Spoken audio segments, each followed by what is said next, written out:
চির অভাগী তোমারও লাগি। ওই গান যদি আমি আবার শুনি তাহলে সত্যি সত্যি আমি পাগল হয়ে যাব। ভাই রে ভাই, সারাদিন ফেসবুকে এক চির অভাগী এই গান শুনতে শুনতে একদমই ত্যক্ত বিরক্ত হয়ে যাচ্ছি। খেলা দেখতে বসলে এই গান, চির অভাগী তোমারও লাগি।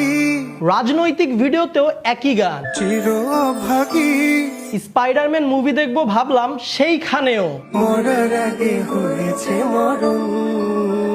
আর ফেসবুকের ফ্রেন্ড লিস্টের মেয়েগুলা তো এই চির অভাগী গান ছাড়া কোনো স্টোরি দিবে না। বুঝলাম না ভাই, দেশে এত হঠাৎ করে অভাগীর সংখ্যা বেড়ে গেল কিভাবে? মানে বিষয়টা এমন হয়েছে, এই গান জোর করে তোর শুনতেই হবে।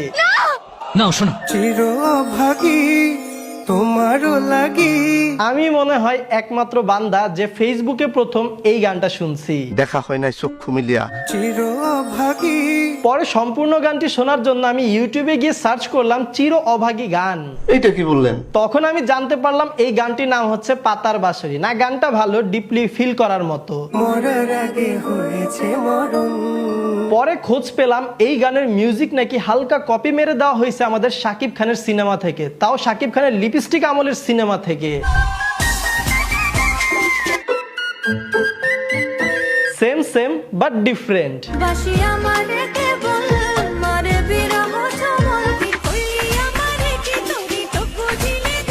শুধুমাত্র শাকিব খানের সিনেমার সাথেই না, দুষ্টু পোলাপাইন বলিউড সিনেমার সাথেও মিল ধরে ফেলছে।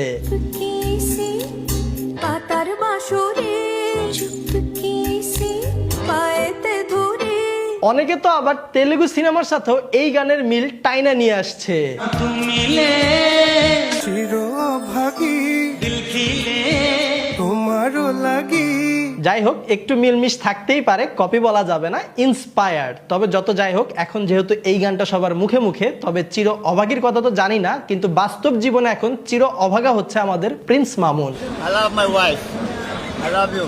দুইটা বুড়ি বউয়ের কাছ থেকে 2 ডজন মামলা খাওয়ার পর বেচারা অ্যারেস্ট অবস্থায় কোর্টে যেতে যেতেও তার বউদের প্রতি ভালোবাসা প্রকাশ করেই যাচ্ছে। I love my wife.